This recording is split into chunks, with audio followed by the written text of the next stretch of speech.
What's up, guys? Raptors pulled the win 144-123 to the Sacramento Kings. Didn't look good early.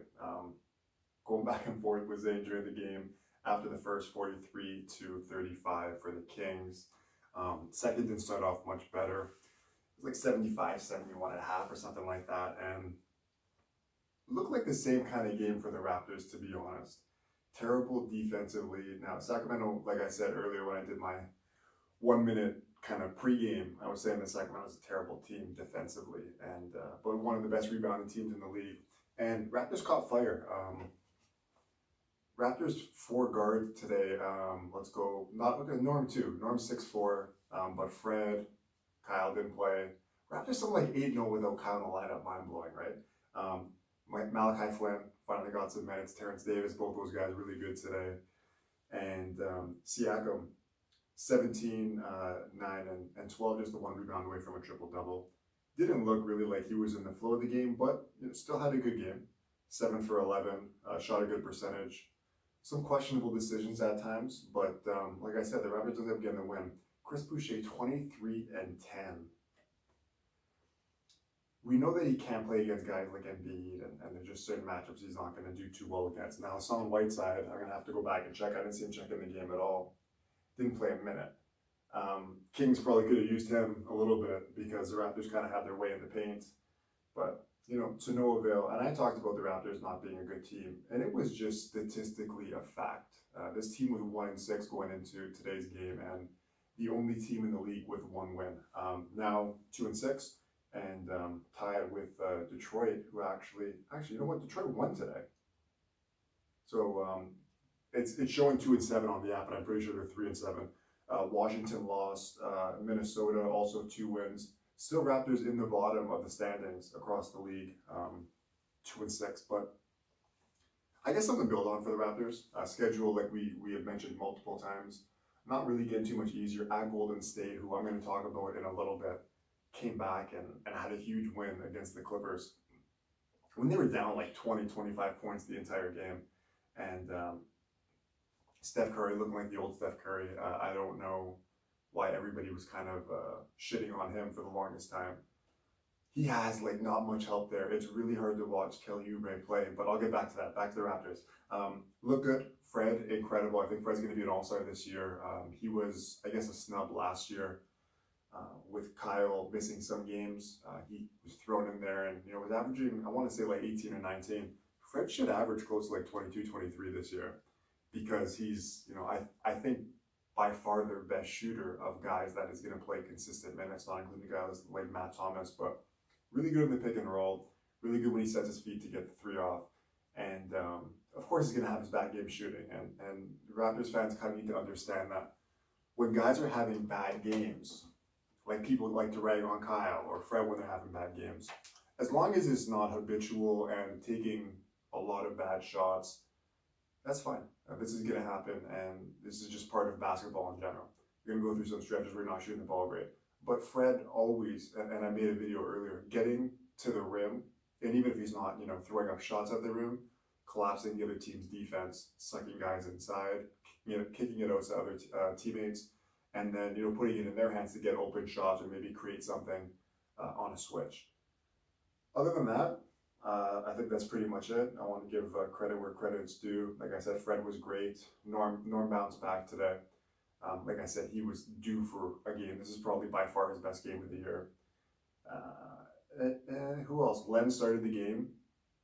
Didn't do too much. Like I liked his defense. Not going to give you too much offensively. I don't think he saw the floor after he started and was subbed out early in the first.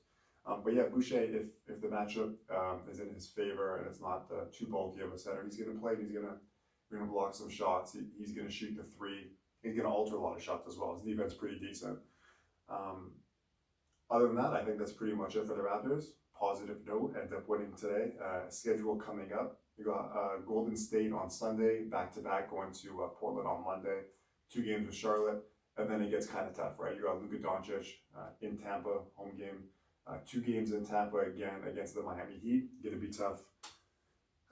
Traveling to Indy for 2 They look damn good. Brogdon, Sabonis, TJ Warren's out, but like that entire team has been, just out of their minds. And Miles Turner having a bounce back season as well. Milwaukee lost again tonight. They got them coming up in Sacramento, 2 in Orlando, and then Brooklyn and Atlanta. No easy games on the schedule. I said a bunch of times earlier that it's going to be challenging every game. No easy games this season for the Raptors. And hopefully guys can get their groove back. I was saying some comments as well. The guys seeing the ball go through the hoop today, scored 144 points. Everybody was, really nobody that touched the floor was bad today.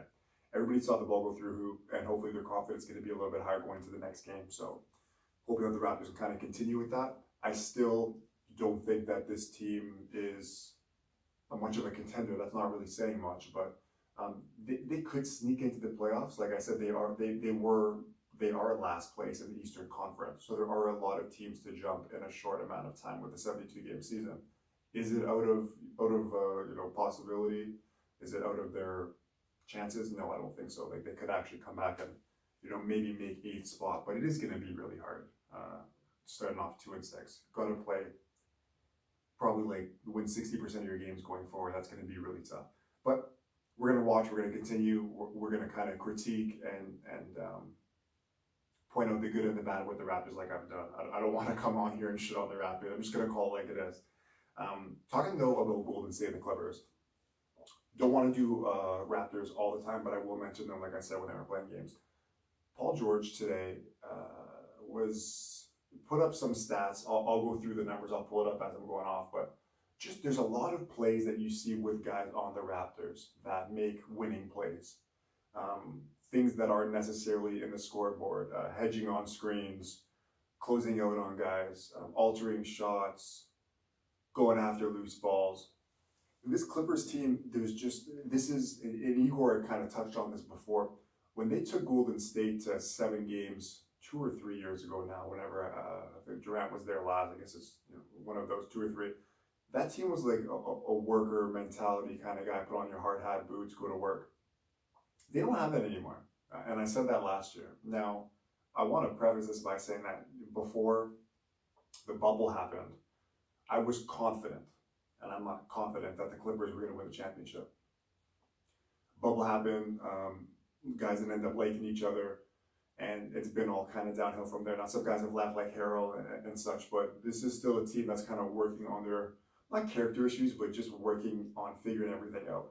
Now, this loss today, does that mean anything in the grand scheme of things? No. They split 2 games in Golden State, but just the way that you lose games. Doc Rivers was out, Tyronn Lue came in, both pretty solid coaches, but I'm looking at Kawhi's body language during the game after Paul George went one-on-one. So Golden State went on a crazy run. Let's say it was like 15-3 or something, and Paul George obviously rattled. Kawhi was out of the game. And he has Wanamaker on him, and he goes ISO on him with like 15 seconds on the shot clock. And, pretty much loses the ball, continues to pull an LA Fitness. Any of you guys that play basketball and someone's running their mouth at you in a pickup game, doesn't matter if there's 4 other guys on the court, you're not doing anything. It's like, it's me and the defender. I got to do something, right? The man forgot about the shot clock. He didn't get the shot off in time, did way too much dribbling. This was not the end of the game. There was still 7-8 minutes left in the 4th, and didn't get the shot off. The shot clock goes off. Ended up being a nice step back swish, but just unaware of what's happening. And these are just plays that championship kind of teams and players don't make. I was listening to Richard Jefferson on the Low Post podcast, and he kind of talked about Paul George coming in his career as like a 13th or 14th pick, overachieving, showing some great strides with the Pacers early when he had those battles with Miami Heat and LeBron.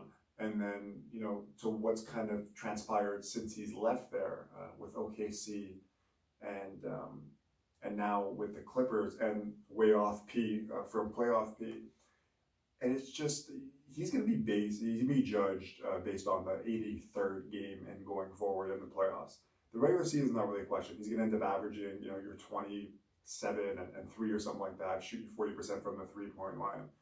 But it's just, you need to see guys, and we saw this with the Raptors, with guys like Kyle and DeMar before the playoffs happened. You might still get your numbers, but these demoralizing losses and regular season, that loss to Dallas, I don't know what to say. Like, championship teams don't lose that bad. And I know that Kawhi was out, that wouldn't have happened if he was there, but I just don't see any balls, any resilience fighting through adversity with this team. And it really worries me as a long-time Clippers fan.